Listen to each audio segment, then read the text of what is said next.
एक मित्र ने पूछा है कि कर्म बंधन कैसे होता है और हम कर्म बंधन से कैसे मुक्त हो सकते हैं।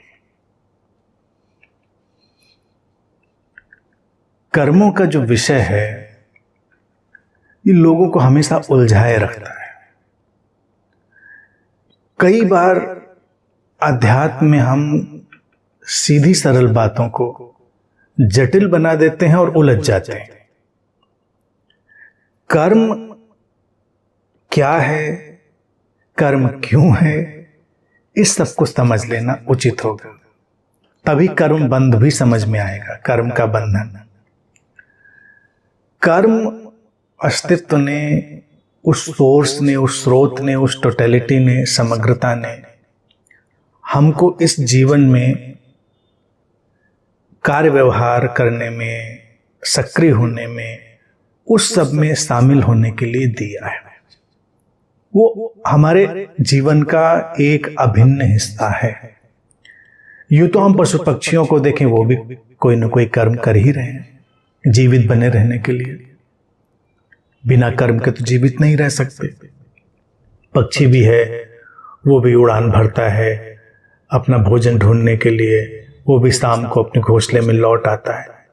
कितना बिजी है। चींटियों को देखो कितना बिजी हैं। किसी भी कीट पतंग पशु पक्षी किसी को भी देख लो, सब बहुत व्यस्त हैं और कर रहे हैं कुछ ना कुछ। तो क्या वो ये स्वयं कर रहे हैं या करने का एक प्रोग्राम अस्तित्व ने उनको दिया है? इस बात को देख लेना बहुत अनिवार्य है। अस्तित्व ने जैसे सारे प्राणी जगत को एक कर्म में रत रहने का, शामिल रहने का एक प्रोग्राम दिया है, एक संस्कारबद्धता दी है, क्योंकि उसी से तो जीवन चलेगा। जीवन की सारी लीला उसी से तो आगे बढ़ेगी। तो वो तो घट रहा है। अब इस घटने वाले कर्म में हम अपना व्यक्तिगत कर्ता जोड़ते हैं। हम अपना व्यक्तिगत कर्ता जोड़ते हैं कि मैं कर रहा हूं, मैंने ऐसा किया, मैंने वैसा किया। वहां पर हमारे लिए ये तथाकथित कर्म बंधन निर्मित होते हैं। लेकिन निर्मित कहां होते हैं? हमारे मानसिक जगत में। कहीं कोई बंधन नहीं, सारे बंधन हमारे मानसिक जगत में है। वस्तुतः कोई बंधन नहीं है। जैसे आज मनोविज्ञान के इतने विकास में हम जानते हैं कि कितनी ग्रंथियां, कितने कॉम्प्लेक्सेस हमारे भीतर इकट्ठे हो जाते हैं, क्योंकि हम चीजों को अलग दृष्टि से देखते हैं, उनको भिन्न दृष्टिकोण से देखते हैं, इसलिए, और उनकी अपनी व्याख्या विश्लेषण करते हैं। घटना वैसी ही है जैसी है। तो पहली चीज तो किसी भी साधक को यह समझ लेनी है कि कर्म घटते हैं। कर्म घटते हैं उसी स्रोत से जिससे ये शरीर मन घटा है। अब घटने वाले कर्मों में हम अपना व्यक्तिगत कर्ता जोड़कर क्यों परेशान होते हैं? तो मूल रूप में कोई कर्म बंधन किसी को नहीं पकड़ता। ये व्यक्ति ने केवल एक जटिलता अपने लिए पैदा कर ली कि कर्मों का फल भुगतना पड़ेगा, कर्म पीछा करेंगे, जन्म जन्मांतर तक कर्म पीछा करते रहते हैं। अब यहां पर गुत्थी और उलझ जाती है कि जन्म जन्मांतर का एक हम विचार निर्मित करते हैं, एक अवधारणा बनाते हैं, और कर्मों की एक अवधारणा पहले से ही हमारे पास थी। दोनों को मिलाकर हम एक और जटिल कॉकटेल बना देते हैं, एक जटिल मिश्रण बना देते हैं। ये शरीर मन इसी जीवन के लिए है। एक ही जीवन, यही जीवन है, और जब मृत्यु होगी तो ये शरीर मन, इसकी पहचान सब यहीं पर विलीन हो जाएगी। आगे कोई व्यक्ति नहीं जाएगा। आगे जिसको जाने की बात लोगों ने कही है और उस पर अनुमान लगाए हैं, वो जीवन है, जीवन शक्ति है, वो आगे चली जाती है। लेकिन कोई व्यक्तिगत सत्ता नहीं जाती। और कर्म किससे जुड़े हैं? हमारी व्यक्तिगत सत्ता से।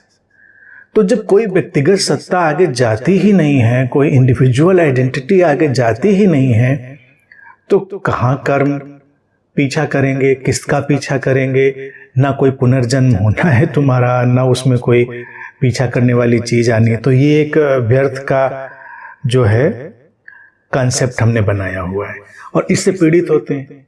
अच्छा, मनुष्य की प्रशंसा करनी चाहिए क्योंकि उसने हमेशा कुछ उत्तर ढूंढने की कोशिश करी। हमेशा वो पूछता ऐसा क्यों होता। अब जीवन में कुछ बेबूझ सा हो गया, उसकी समझ में नहीं आ रहा है, तो वो अक्सर इस पर मनन करने लगता है कि ये क्यों हुआ। फिर ये सारे उत्तर आते हैं। अगर सीधा उत्तर नहीं सामने आया, सामान्य परिस्थिति से समझ में नहीं आया, उसके बाहर का जो सामाजिक, राजनैतिक, धार्मिक परिवेश है उससे भी उत्तर समझ में नहीं आया, तो फिर उसके सामने ये उत्तर रखा गया कि ये पूर्व जन्मों का कुछ होगा जो तुमको इस समय पीड़ित कर रहा है या तुमको अचानक अच्छा बना रहा है। तो यहां पर एक चीज ये हमको समझ लेनी है बहुत स्पष्टता से कि वो जो स्रोत है, वो जो समग्रता है, हम उसको कोई भी नाम दें, नामों में मत उलझिए। उसको परमात्मा भी लोग कहते ही हैं, उस नाम, पारंपरिक नाम में हम नहीं जा रहे हैं। चैतन्य भी कहते हैं, परम चैतन्य कहते हैं, कुछ भी कहें, उसको केवल जीवन कह दें तो भी वही बात है। अब वहां से जब इतनी भिन्नता घटती है,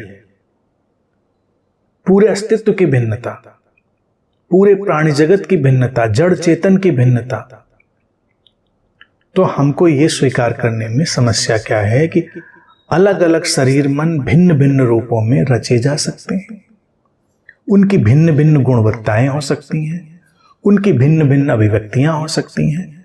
तो हर शरीर मन अपनी किसी भिन्नता, अपनी किसी अद्वितीयता, अपने किसी अनूठेपन से यहां पर फंक्शन करता है, जीता है। बस इतनी सी बात है। ना उसमें कुछ पिछले जन्म का आ रहा है, ना कुछ अगले जन्म में जा रहा है। वो अभी है, बस एक यूनिक एक्सप्रेशन है, एक अनूठी अभिव्यक्ति है। अच्छी और बुरी ये हमारा विश्लेषण है, ये हमारा इंटरप्रिटेशन है। अस्तित्व की दृष्टि में कुछ भी अच्छा और बुरा नहीं। तो एक बात तो यही है कि ये जन्म जन्म की यात्रा, उस बात को हटा दें और जन्म जन्म तक पीछा करने वाले कर्म, उनको हटा दें। फिर कर्म बंधन की जो अवधारणा है, जो मान्यता है, उसको भी हटाएं, क्योंकि कोई कर्म हमको बांधता नहीं है। हम ही अपने मानसिक जो ढांचे हैं उनके माध्यम से उससे तादात्म्य करके बंध जाते हैं। कर्म घट रहे हैं, परिस्थितियां बन रही हैं, सारी चीजें हो रही हैं और हम उससे अलिप्त हैं। अब अगर कोई इसके दूसरे पहलू पर जाए कि क्या कोई व्यक्ति जो उस बोध को उपलब्ध हो जाता है वो कर्म बंधन से मुक्त होता है और वो व्यक्ति बंधन में पड़ा रहता है जो बोध को उपलब्ध नहीं होता, तो यहां पर फिर एक भ्रामक स्थिति है। मुक्त तो हर कोई है, बंधा तो कोई भी नहीं है। जिसको हम बोध को उपलब्ध व्यक्ति कहते हैं, उसने पूरी स्पष्टता से इस बात को जान लिया होता है कि कर्म मेरे नहीं है, कर्म बस घट रहे थे मेरे माध्यम से और हम उनको होने दे रहे थे। ये प्रोग्राम था, उस प्रोग्राम के हिसाब से सब चीजें चल रही थी, उसको पूरी स्पष्टता है। तो वो किसी भी मानसिक ढांचे से बंधा हुआ नहीं है। जिसको हम कहते हैं व्यक्ति अभी अजागृत है, बोध में नहीं गया है, अवेकनिंग नहीं आई है जिसके भीतर, वो ये मान कर चल रहा है कि मैं कर रहा हूं, मैं करने वाला हूं। फिर इस पर कई और चीजें भी आ जाती हैं। लोग बीच में गीता को ले आएंगे, श्री कृष्ण को ले आएंगे और वो कहेंगे कि कर्मों से अगर मुक्त होना है तो कर्म ऐसे निर्लिप्त करो कि फल की इच्छा मत करो। और यहां पर भाषागत चूक भी है। गीता में जो कृष्ण ने कहा, कर्मण्ये वाधिकारस्ते मा फलेषु कदाचन, ये अर्थ ही सही नहीं है कि इच्छा मत करो। वो कहते कर्म पर तो तुम्हारा अधिकार है, फल पर नहीं है। इस बात को जान लो। कर्म पर तुम्हारा अधिकार है, क्योंकि कर्म की प्रोग्रामिंग है। उसको देखने के लिए मैंने कहा ना कि कीट पतंग से लेके बड़े बड़े जीव तक देख लो, प्रोग्राम्ड हैं खास ढंग से कर्म करने के लिए। हम भी प्रोग्राम्ड हैं खास ढंग से कुछ कर्म करने के लिए। अब चूंकि हमारे पास एक सक्रिय मन है तो हम और व्यापक, जटिल, सूक्ष्म कर्म करने के लिए भी प्रोग्राम्ड हैं। तो ये प्रोग्रामिंग का हिस्सा है। जो व्यक्ति अभी नहीं उस जागृति में गया है, उसके अंदर भी यही प्रोग्राम है, बस वो मान कर चल रहा है, इसीलिए बंधा हुआ है। बंधन एक मान्यता है, और जिसको हम मुक्ति कहते हैं, यूं वो भी एक मान्यता है। क्योंकि जब बंधन ही नहीं है तो मुक्ति ही किस बात की। हम मुक्त हुए कहां से, क्योंकि हम बंधे ही नहीं थे। तो बंधन भी एक मान्यता और मुक्ति भी एक मान्यता।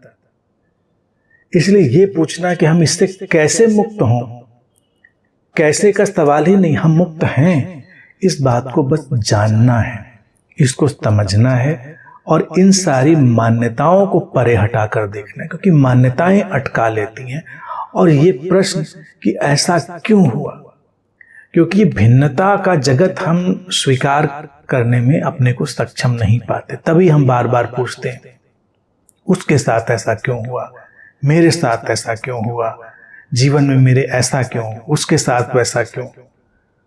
तो हमको लगता है फिर तो कुछ तो कर्म होंगे। और कुछ लोग जो बड़ी बारीकी से इनका पीछा करते हैं कर्मों की बातों का, तो वो बड़े और उलझ जाते हैं।